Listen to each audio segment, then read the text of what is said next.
So when I'm actively trading a horse racing market on Betfair, I turn up to the market, I observe the market, and then I make a decision about how I think it's going to trade, which horse is being backed, which is being laid, general movements within the markets, and how all of those movements are correlated. However, that's typically not how I recommend you start trading if you're learning to trade. If you're interested in learning to trade on Betfair, then visit the BetAngel Academy, where you have detailed, structured Betfair trading courses. And don't forget to subscribe to our YouTube channel and click on the bell icon if you want notification of new videos as they're released. So one of the most common questions that I get asked from people is, which direction is this going to go in? How's that going to happen? What's happening here? Give me this, give me that, name just one thing, and all of these sort of things. But in fact, if you look at the way when you first start trading that you should actively be trading, you shouldn't be asking any of those questions at all. When I first started trading, I wasn't looking for those particular answers, and you shouldn't do too, because it can get very confusing. Now, when I actively trade, I can look at a market, and some markets, I just know instantly what's going to happen because I've seen it before. But I have traded nearly 300,000 of these markets, so I've seen it all before. There are very few things that I have not seen, and sometimes it'll be very obvious to me, sometimes so obvious that I will actually tweet about it and give you all a warning about what's about to happen. But sometimes it's not that obvious. Sometimes I don't know what's going to go on. The market's chaotic and I can't figure any sort of theme out through the middle of it. But typically what I do is turn up to a market, assess it, and then trade it from that particular basis. And I have a whole range of things that I could do in that market based upon what I see. But that has arrived after 20 years of experience. If you're first starting out, you're going to turn up to the market, you're going to look at it, and you're going to sort of go, oh, is it being backed or is it being laid? No, in fact, I think it's being backed. No, it's laid. No, it's actually, I don't think it's going in. No, it is being backed. Oh, no, actually, now it's going in the other direction. And it all gets completely chaotic and difficult to understand. And you pull your hair out and you probably lose 10 or 20 races in a row. And that is because if you're trying to read the market like that, that takes a bit of experience and knowledge. And as a consequence, you tend to get bullied by the market. The market moves around all over the place, pushes you in and out of positions, and it's just a complete disaster. That was pretty much how I traded when I first went on financial markets. But when I traded on sports markets, there's a very simple thing that you can do that will improve your strike rate and your confidence as well when you're actively trading. And that is to only look for one characteristic. So typically what I'd recommend is you sort of say, I'm looking for a runner that's going to be backed, or I'm looking for the favorites to be backed would be a good one. And if you don't see any evidence of that, you don't trade it.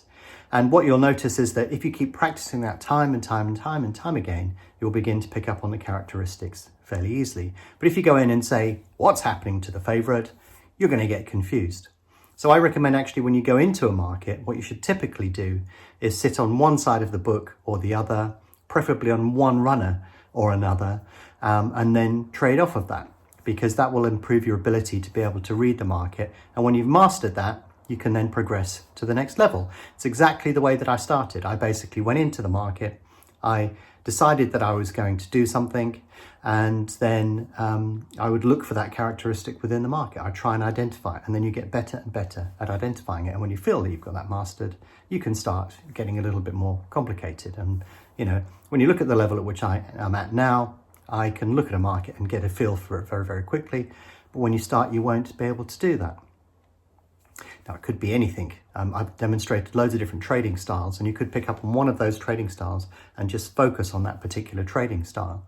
But what I've done in this little set of videos here is I'm looking for something that is being backed. So I recorded 3 videos in succession, and they're all going on the same particular strategy. Now, the fact is you could invert this and you could actually say, I'm looking for something that is going to be laid, and it would basically be the opposite of being backed in this particular video. But the reason for doing all of these in one direction here is just to show you that if you look for one specific thing, then you can try and identify that and exploit that trade. And that is a lot easier than trying to interpret everything that's going on with any one particular runner or across the market in total. So with that in mind, let's have a look at these videos. Okay, and the thing that I'm seeing here is the favorite has drifted. We've got involved in the market at 4.5, 4.6.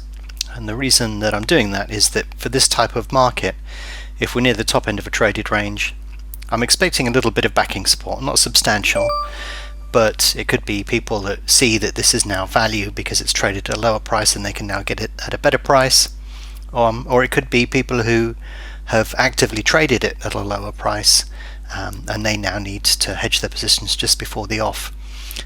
So they would have to back in order to do that, which would pull the price in. Now, of course, the issue that we've got here is we're heading towards a crossover point of 4, and that may halt that. So you'll see me begin to escalate my exit of the trade at this point because there's a danger that it may not go through there. But if you also look at the second favourite, you can see that that has sort of meandered but is near the bottom end of its trading range, so it's been less likely to see backing at this particular point. And the other runners tend to support this position. So going for a little move here, if it doesn't break 4, then I will exit on top of that, because obviously there'll be a little bit of resistance, or you expect to see some resistance around that particular point within the market. So this is a fairly slow, pedantic, carefully managed trade. The other ones you'll see on this video aren't the same, but it's useful for you to see how this sort of activity can manifest itself. But you can see me just gently feeding the orders back in, managing my position, making sure that I've got potential if it does break 4, but if it doesn't break 4 and it bounces back in the other direction, then I can exit for a profit in that direction as well. So you can see loads of money's appeared at 4, and I'm sort of thinking, well, that's probably pretty much the end of this little run that we've got here, so I'm cancelling the other orders off. You can see more money's coming at 4.1, so this definitely isn't going below 4, so I need to do an exit here. Now I do something a little bit that I wouldn't recommend for you, because you should only be trading in one direction, but based upon the amount of money that's stopping it from going below 4, I do nick a couple of quid as it heads back up in the other direction.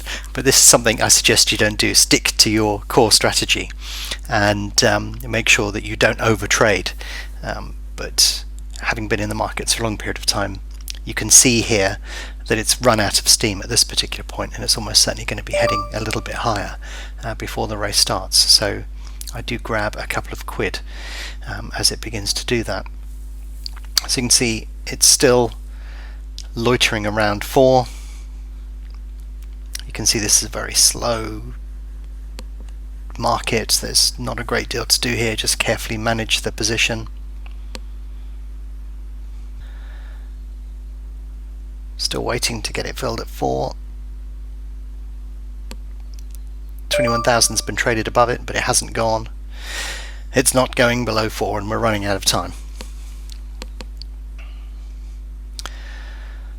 So you can see I'm more confident now that the price is going to rebound quickly. So I've just nipped in there to do a bit of a cheeky trade, and then I'm going to exit it near the top of its current traded range, because we're very close to the off here. We just take the position out.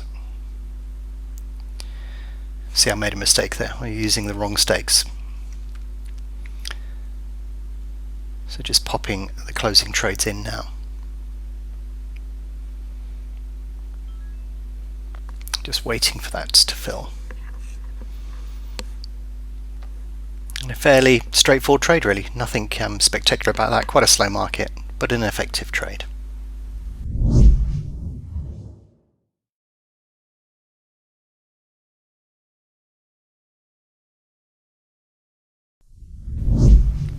So this is a much more lively video. Second favourite's been heavily backed here. There's been no support for the favourite. The favourite's drifted. It's going through a crossover point, and we can just see that there's fairly relentless backing on the second favourite. So we've just jumped on the back of that trend. We need it to be supported by the other runners, which it is, but also the activity we're seeing in this market is lending itself to fairly continuous backing. And the way that I'm looking at this is by monitoring how the money's arriving, how it's taking the positions within the market, and what money it is leaving behind on the table. If you see money being left behind and then moved down, then you can tell that somebody is trying to get an order filled. Sometimes it's very dramatic, sometimes it's quite subtle, and on this occasion we can see that there's just general interest in this runner because the money is coming in fairly steadily over a long period of time. So the market likes it. Just then we saw a little bit more backing money. If you want to rewind the video, you can have a look and see what I was sort of talking about then. So seeing that makes me confident that this trade is going to work, and I would hopefully see it again in a second.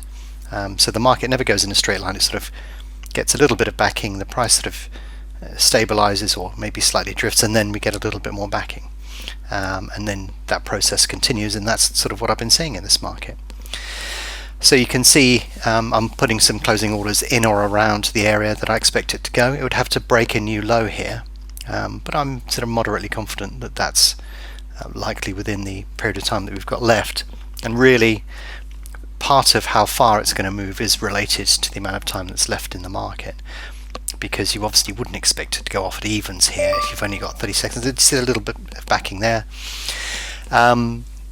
So you put it relatively close to you, the nearer you are to post time, because that's much more likely to get filled, and that's what we've done here. A bit more backing there.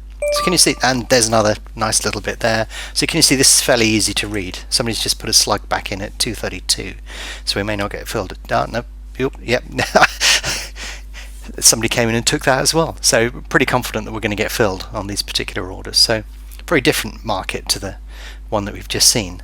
This is a lot more lively, fairly strong trend, and we're just riding that trend basically, rather than a very small one.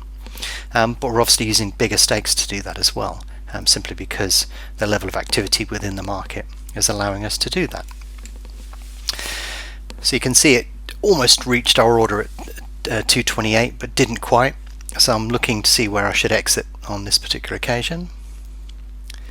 So £150 left to get filled, so I've just thrown them in at the current price. It's not quite filled, so just moved them up a little bit. £50 left to fill. Looks like this is about the bottom of where this is going to go. I don't think it's going to go much lower, especially with the amount of time that we would have left in this market. Just waiting for that to fill. It won't quite fill, so we're just going to bring that up and complete that trade. But yeah, relatively simple, but a little bit sharper, faster, more aggressive bit of trading there.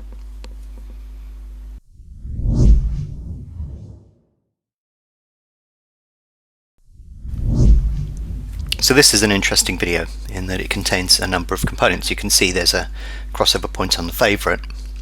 It's actually at the bottom end of its traded range here, which is unusual because we're going to back to go through it, but you'll see why in a second. If you look at the chart, you can see that it's struggled to break through this point several times, but we've got the interesting scenario that the second favourite was doing exactly the same. So you look at this market and you sort of think, well, one of these is going to break.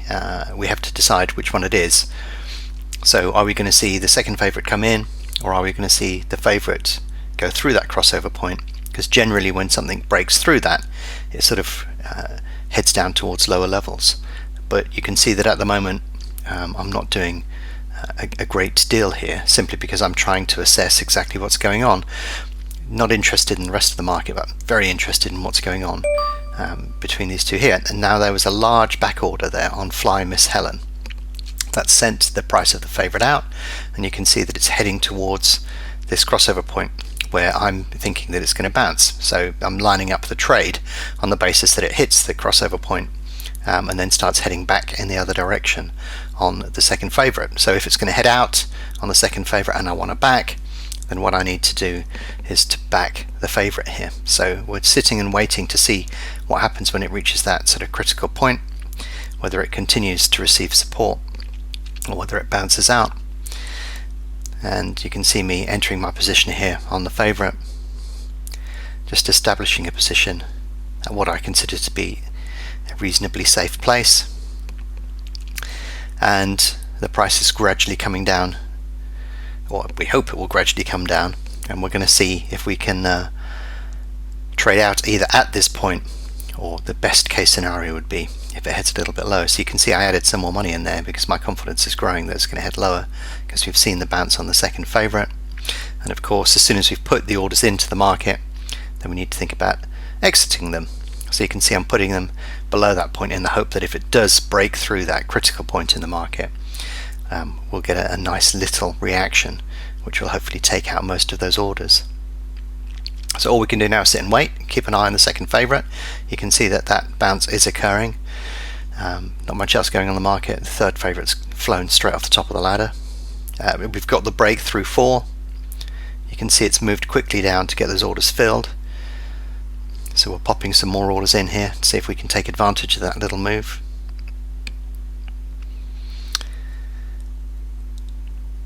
So you can see that that all happened fairly quickly.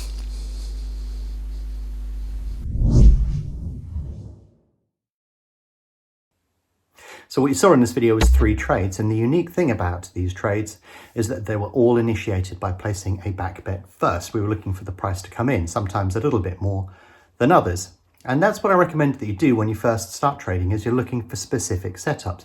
You're not turning up to a market and trying to identify what's going on. You're just sort of saying, this is what I'm looking for, this is what initiate the trade, and this is what I'm going to do. Now, the fact is that of these 3 trades, there was one that was very obvious and the 2 were a little bit more subtle.